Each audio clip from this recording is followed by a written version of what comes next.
Bienvenidos a estas conversaciones que tenemos en Congreso Futuro 2025, en el último día del evento. Estamos cerrando de manera magistral con uno de nuestros invitados especiales porque quizás no es del mundo tan de la ciencia ni de la filosofía, pero sí nos acerca a soñar a través de la ciencia ficción, algo que hacemos en Congreso Futuro, porque justamente este año nos preguntamos qué humanidad queremos ser.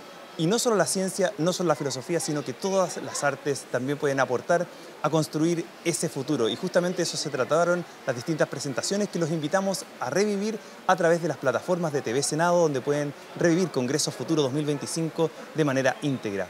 Se encuentra aquí a mi lado justamente un escritor muy destacado que recibió muchos premios internacionales, tanto por sus direcciones, por sus guiones.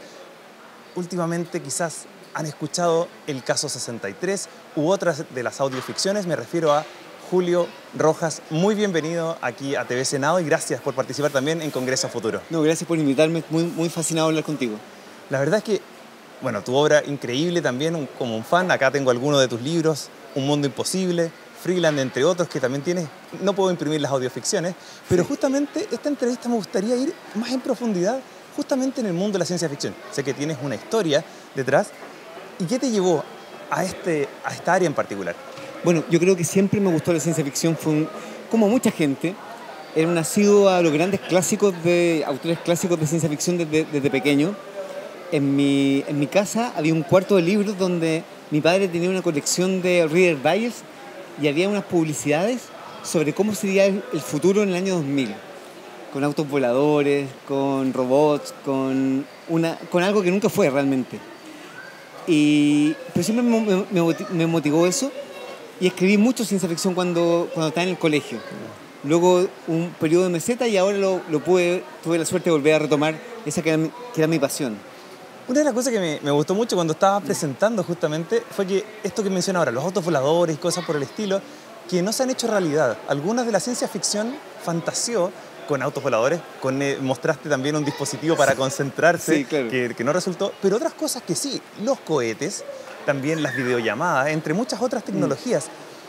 ¿Qué significan para ti esta labor como escritor de fantasear con cosas que no existen, pero que se apoyan quizá en la ciencia que está pasando ahora? Claro que sí, yo creo que esa es la clave. A ver, bueno, a mí me gusta la ciencia ficción dura, que es un tipo de ciencia ficción muy basada en los hechos científicos que pueden proyectarse al futuro. Pero para eso hay que escudriñar el presente, escudriñar los eventos emergentes del presente, que son como semillas. Y uno dice, a ver, ¿cómo esa semilla puede crecer y generar una tendencia o generar una historia en el futuro? Y también hay semillas que no van a ningún lado, que son caminos muertos. Pero, por ejemplo, imagínate el tema de lo que hablábamos, la longevidad extendida, la inmortalidad biológica. Todas las nuevas tendencias de fusión de nanotecnología, microrobots que reparan órganos, tecnología de edición génica CRISPR-Cas9, tecnología de inteligencia artificial basada en hacer nuevas proteínas. Todo eso puede que son como ferrocarriles que van a punto de chocar y cuando chocan puede que generen algo insólito, que es la posibilidad de que venzamos a la muerte. Y las implicancias de eso generan historias. Entonces eso sería un evento emergente, longevidad. Otro evento emergente, por ejemplo, la posibilidad de tener un androide robot en tu casa. Entonces uno va tomando esos elementos y va proyectando el futuro. Hablas de estos elementos con una soltura. Mencionas CRISPR-Cas9, una forma de editar genéticamente las tijeras moleculares como las detallan. Exacto. Mencionas en otros episodios sobre física cuántica, pero no solamente como la gran física cuántica, sino el efecto Carnier-Mallet para aquellos que escucharon Caso 63. Mencionas cosas bien específicas. ¿Qué tan profundo vas en esta búsqueda de conceptos que son de la ciencia, que son de la realidad y que luego los lleva a la ficción? Mira, lo que yo hago es tomo un tema e intento desde mis capacidades, por supuesto, y las capacidades que me da la tecnología, de meterme en profundidad en ese concepto como si fuera a ser un ensayo de realidad, un ensayo científico en relación a eso. No pienso nunca que estoy haciendo ficción y cuando tenga todo el elemento, ahí le doy la capa de ciencia ficción. Entonces, no es que, porque hay otros escritores que también es válido, que es primero hacen la historia y luego adornan la historia con la ciencia ficción. Yo paso al revés. yo primero tengo el concepto teórico duro y en ese momento emerge la historia. Cuando dice te metes gracias a la tecnología, ¿aprovechas esto, por ejemplo, con videollamadas con científicos? ¿Vas a conferencias científicas o no como escritor? Claro. ¿Te vinculas, te metes realmente en el mundo de ellos? Sí, mira, desde hace muchos años, de que trabajaba en carreras del área de la salud, estaba metido en páginas donde había medicina basada en la evidencia, páginas científicas, revistas científicas, y ahora con eso, y también con inteligencias artificiales de búsqueda de papers, como Perplexity, la versión de pago, uno puede empezar a obtener capas de información que me hubieran costado muchos meses de investigación, inmediatamente. Sí, eso ayuda bastante. Bueno, quiero ir para allá con el tema de la investigación, la inteligencia artificial y cómo la usas, pero antes, uno de los filósofos de acá que cerró justamente la sesión de ayer, Marcus Gabriel, mencionaba que, dijo esta frase: todo lo que es posible es real. Yo creo que desde el punto de vista de alguien que escribe ciencia ficción, pensar en todo lo posible, ahora el desafío está en nosotros. ¿Cuántos somos capaces de crear? ¿Qué te inspira algo como esto? Bueno, yo creo que es una gran frase, es una frase que indica el estado de los tiempos. Estamos en un momento histórico sin precedentes en nuestra línea de tiempo, en nuestro camino como humanidad. No existe un momento como este. No existe un momento como este comienzo del 2022, 2023 al 2035, por ejemplo. Esta década prodigiosa genera todas las posibilidades y todas las amenazas también. Entonces, bueno, y ahí lo que yo intento tomar es todas las posibilidades que da esta década y amplificarlas. Pero creo que hay que ser muy iluso para considerar que cualquier evento que haya existido pueda ser llevado a la práctica si no tiene un fundamento en este momento de una línea de investigación sólida. Porque hay cosas que ya no fueron. Por ejemplo, la investigación como de... A ver, te pongo un ejemplo.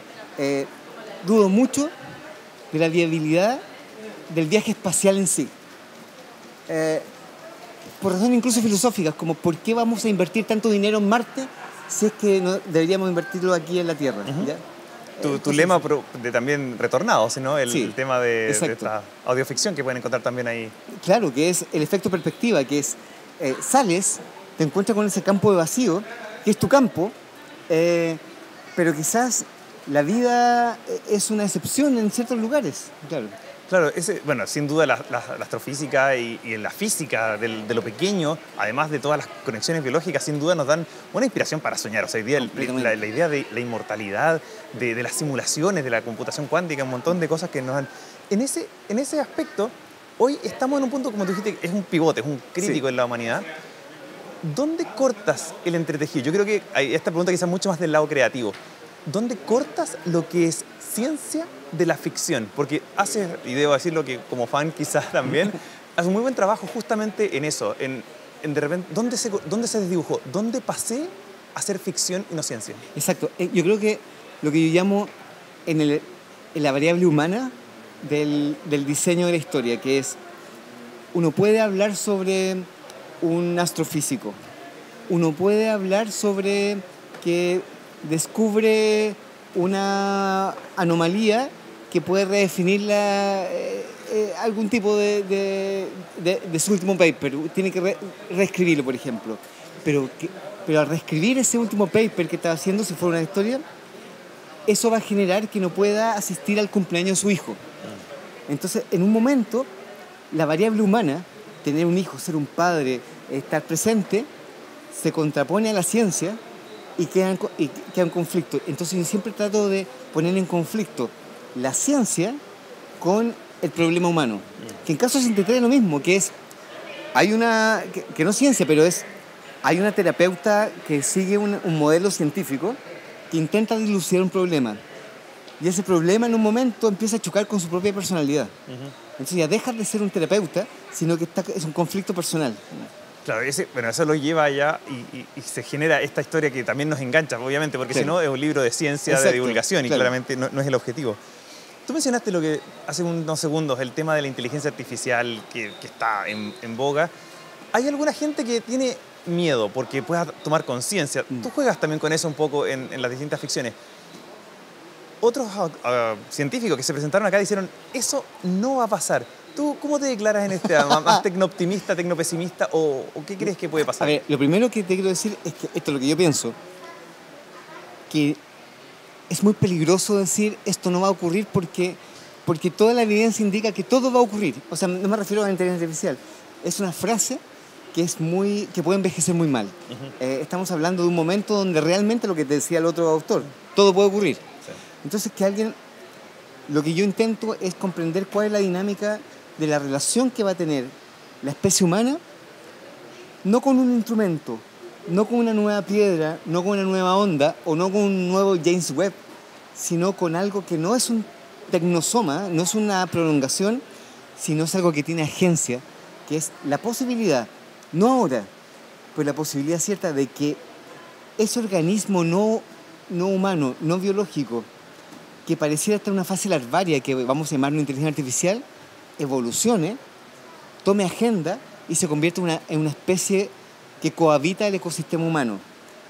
Y es una especie que tiene todas las posibilidades y características de un apex, de una especie que no tiene posibilidad de competencia. No, claramente en términos de computación, nuestro cerebro puede hacer muchas cosas, pero quizá algunas de esas no. Quiero llevarte un poco al principio, volver a las raíces.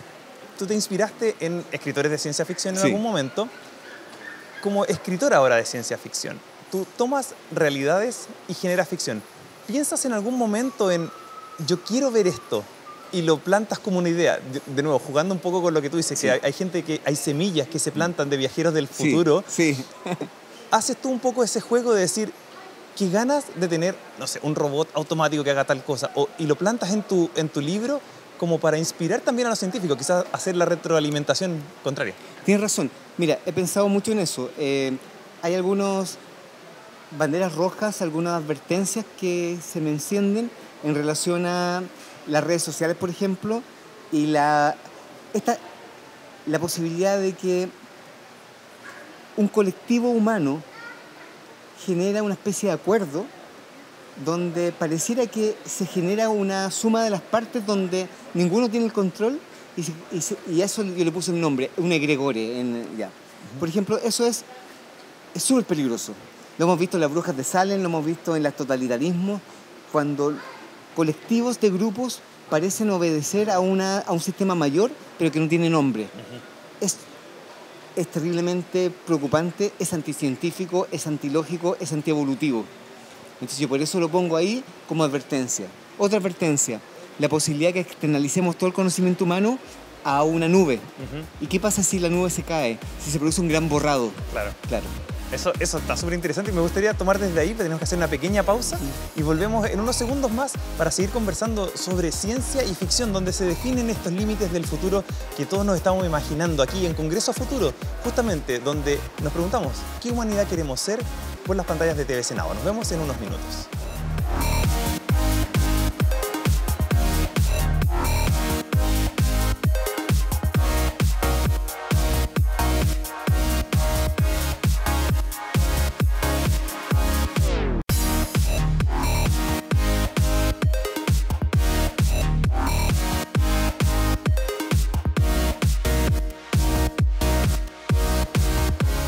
Y ya estamos de vuelta para seguir conversando aquí en el último día de Congreso Futuro 2025 en el Centro de Extensión del Instituto Nacional. Ya hemos tenido las charlas y tenemos la fortuna de conversar con alguien que nos lleva a soñar más allá. Estamos junto a Julio Rojas, quien es escritor de ciencia ficción por estos tiempos y que nos acompaña también para dar una mirada final a lo que es Congreso Futuro, al futuro de la humanidad también. Julio, conversábamos recién sobre, a veces este mundo nos parece plantear ciertas distopías y con las que soñamos. Mencionaste en tu charla y en tus conversaciones acerca de las grandes corporaciones que ahora se ven como los enemigos, ya no es una nación, sino las corporaciones. ¿Por qué esta idea aparece una y otra vez y por qué deberíamos quizá tener cuidado poniendo advertencias? Sí, bueno, como tú dices, aparece como un lugar común en toda la ciencia ficción la corporación tecnológica, que es una especie de trampa, porque cuando tú pones una corporación que se trata sobre un elemento de la historia humana, por ejemplo, una corporación que trabaja la madera, una corporación que maneja, por ejemplo, algún fármaco, de acuerdo, la corporación circunscribe su ámbito de acción, pero cuando tú hablas de corporaciones tecnológicas, estamos llenos de tecnología, por lo tanto son corporaciones que manejan no solamente situaciones del propio individuo, sino sociales, sino tendencias, y de alguna manera infiltran toda la realidad. Por lo tanto, cuando uno ve películas como Alien, como esta corporación Wyvern, no sé cuánto, o películas como Blade Runner con corporación Tyrell, son corporaciones que tienen un negocio minero, negocios de robot, negocios que tienen que ver con venta de órganos, está todo, y es la misma corporación. Y uno dice, mira, qué raro una corporación que tenga tanto poder, y está sucediendo ahora. Ahora hay corporaciones que tienen tanto poder y van a tener tanto poder como lo mismo ChatGPT, OpenAI cada vez se va a expandir más. Google, Microsoft, todas estas corporaciones gigantes que manejan cada una de nuestras detalles de nuestra vida y manejan nuestra información. Sí, eso es algo que sin duda nos preocupa. Y quiero llevarte, ya que vamos hacia ese lado de las preocupaciones, una de las cosas interesantes de las matemáticas que ha surgido en el siglo XX fue la teoría de juegos. Un premio Nobel, tenemos una película, Una mente brillante, ¿cierto? Sí. En esta se trata de cómo negociamos, cómo el poder de negociación, cuando alguien tiene cierto poder, lo ejerce y se transforman en supremacías mundiales, ¿cierto? El que tiene el sartén por el mango, como decimos en Chile, es el que se lleva las cosas. Va a llegar el momento en que la inteligencia artificial va a tener ese poder de negociación que va a vencer finalmente. Las corporaciones van a tener un mayor poder de negociación que países incluso.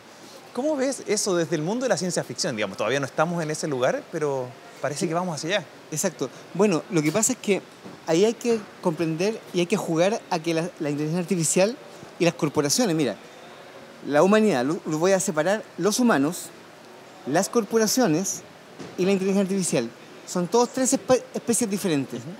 Al principio hay una especie de comensalismo, donde, si lo vemos como desde el punto de vista biológico, donde cada uno aporta sus partes. Entonces, los humanos alimentan a la CIA sirven a los humanos simplificándole las tareas, que es la situación como de luna de miel de ahora. Sí. Y las corporaciones alimentan eso, toman el dinero de los humanos y hacen mejores sistemas de IA.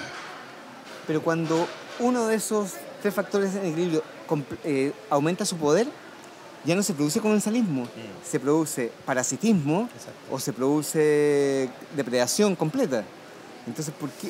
Porque ya llega un momento en que la IA está de alguna manera dañando el sistema para su propia agenda. Si es que se desalinea, por supuesto. Puede que nunca se desalinee, puede que le hagamos caso a algunos filósofos que dicen no hay que tener miedo, pero basta solamente un porcentaje muy pequeño para que una IA se desalinee, para que el riesgo existencial sea gigante. Y uno dice, yo no me subiría, este ejemplo todo el mundo lo dice, pero es un buen ejemplo. ¿Te subirías a un avión donde hay un 3% de posibilidad de que se caiga? No, pero esto no es un 3%, es un 40%.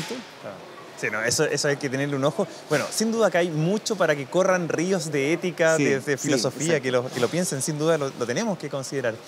Te quiero llevar ahora a un territorio un poquito distinto. En tus audioficciones en particular, te has centrado en lugares bien interesantes. Marte con retornados, selección natural en la Antártica, lo olvidé, el que pasa en Canarias. Simulacro en Canarias. Simulacro en Canarias. Te has centrado en lugares bien icónicos, por así decirlo. Sí. ¿Hay alguna razón en particular de la búsqueda entre esta conexión científico-tecnológica y lugares remotos? Completamente. No es que, lo voy a hacer en Canarias porque no me resultó hacerlo en Nueva York, sino que, por ejemplo, Simulacro se trata sobre la posibilidad de que estemos atrapados en una simulación y no nos demos cuenta. Una teoría que lo dice Nick Bostrom, que lo dicen muchos autores de ciencia ficción también, y que comprendiendo la evolución que tiene la gráfica computacional en los videojuegos y la evolución de la inteligencia generativa, no sería nada de raro que metaversos hiperrealistas nos confundieran. Entonces podríamos estar en uno de ellos. ¿Y por qué Canarias? Porque Canarias durante muchos años fue el lugar donde se terminaba el mundo, donde de ahí eran los viajes a América, donde había una especie de portal, donde estaba el meridiano cero antes, donde era el lugar más mítico del universo y donde podría haber estado la Atlántida. Entonces, ahí podría haber una puerta de salida a la realidad, por ejemplo. No son buenos lugares como para empezar esta ciencia ficción. Sí, son lugares que tienen que ver con la historia, que conversan con la historia. Ya que entramos en el tema de los metaversos, bueno, tienes un libro que se llama El final del metaverso, Sí. justamente también invitados a que puedan buscarlo y leerlo, sin duda recomendable. Los metaversos me parecen súper atractivos desde el punto de vista de la espiritualidad, porque Sí. somos seres espirituales, algo que nos distingue de los demás animales. En esta búsqueda, la religión ha ido tomando, sobre todo en el siglo XX y XXI, un lugar bastante secundario para muchas personas. Pero ahora, con la idea de una simulación, la idea de un Dios creador, de un creador inteligente, pasa a otras manos. Claro. ¿Cómo funciona eso para alguien que, de nuevo, escribe ciencia ficción y toma esto de que algo que llevamos miles de años haciendo? Bueno, lo que pasa es que, a ver, la religión, la meditación, ciertas teorías cosmológicas de tradiciones antiguas definen que estamos en una especie de trampa, una trampa sensorial, maya. Estamos atrapados en maya. Vaya, sí. Y que para llegar a romper maya, o sea, salir de la simulación, es necesaria una tecnología espiritual. Ujú. Lo que yo tomo es, ok, esta tecnología espiritual podría servir para romper la simulación, para hackear la simulación y salir adelante, y eso es el final de Metaverso. Que mediante la simulación alguien trata de hacer una abstracción Exacto. hacia otra capa superior y se da cuenta en esa abstracción de que hay otra capa arriba y otra capa arriba. Y estamos en una especie de muñecas rusas de simulación. Pero sin duda, la sensación de que la religión o la espiritualidad es una salida, un camino de salida para salir y escapar de la Matrix, es propio de la ciencia ficción y es una idea que a mí me interesa muchísimo. De verdad, es súper interesante, me encantaría poder discutir esto Claro que muchísimo más, pero quiero también hacer una pregunta quizás ya mucho más personal en cuanto a... Tú tocas temas de neurociencia, biología, edición genética, computación cuántica, física cuántica, astronomía. Te paseas literalmente por un montón de ramas científicas. Julio Rojas, ¿cuál es tu debilidad, por así decirlo, en temas científicos? ¿A dónde cuando dices, esto lo disfruto leer y esto lo necesito nomás? A ver, creo que la física de las grandes partículas de abajo la física del universo microscópico es un tema que me fascina, pero es contraintuitivo para mí, sí me cuesta mucho comprenderlo, ¿ya? Y los órdenes de magnitud. Me encanta el orden de magnitud, me abruman, ya en mundo macro, y siento que soy muy ignorante con respecto a eso. Y bueno, y por eso tengo buenos amigos como tú ahora, que me va a entrenar en eso, o, por ejemplo, edades geológicas. Hay un tema del tema de la geología y la edad biológica de la Tierra que me interesa mucho y soy muy ignorante en eso. Y quiero escribir sobre eso. Bueno, ahí sin duda hay muchísima tinta que puede recorrer, desde cómo las primeras bacterias se juntaron ahí para formar la vida compleja. Claro, y el tiempo, la cantidad de tiempo que ha pasado. ¿Cuántas civilizaciones avanzadas que pueden haber nacido, desarrollado y muerto? Sin spoilear nada, por favor. No, sin spoiler nada. ¿Cuánto podría haber cabido ahí? ¿Hubiéramos tenido trazas de eso? Quizás sí y quizás no lo sé. Soy ignorante en eso. Bueno, hay temas, seguramente hay mucho hilo para cortar. Y antes, bueno, de que terminemos, pero no puedo dejar de preguntar algo. Tú hablabas de el uso de Perplexity, por ejemplo. Sí, por supuesto. Hablabas del uso de inteligencia artificial. Sin duda la usa, porque de hecho Claro. la voz de una de las protagonistas de Selección Natural es con inteligencia artificial.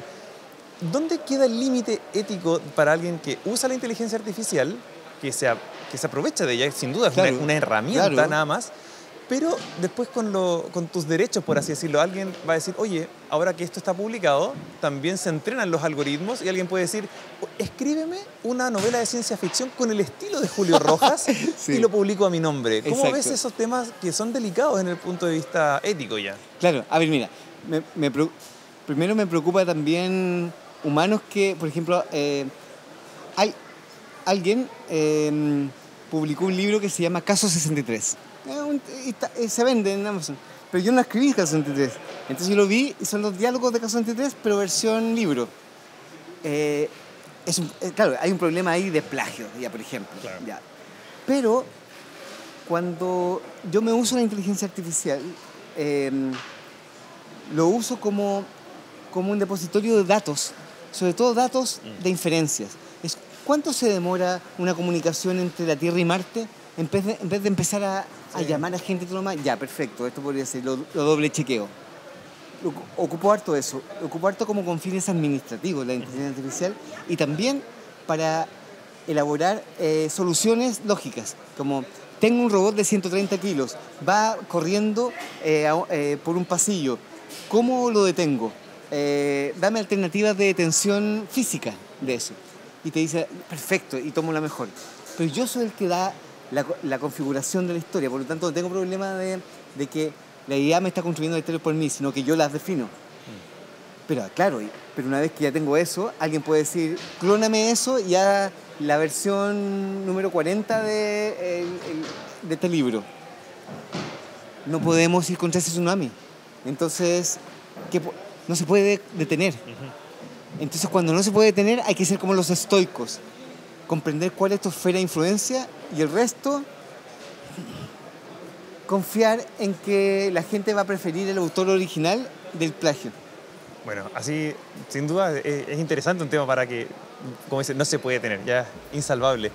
Julio, ha sido un placer poder conversar contigo. Muchas la verdad gracias. es que un privilegio poder tener también a escritores, porque del mundo del arte se necesitan también que conversen con la ciencia, con la filosofía para construir un futuro. Ok, muchas gracias.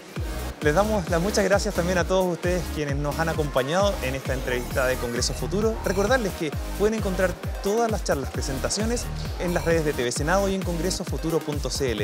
Esta ha sido la última entrevista y el último día de Congreso Futuro 2025. Muchas gracias y esperen que la hayan disfrutado.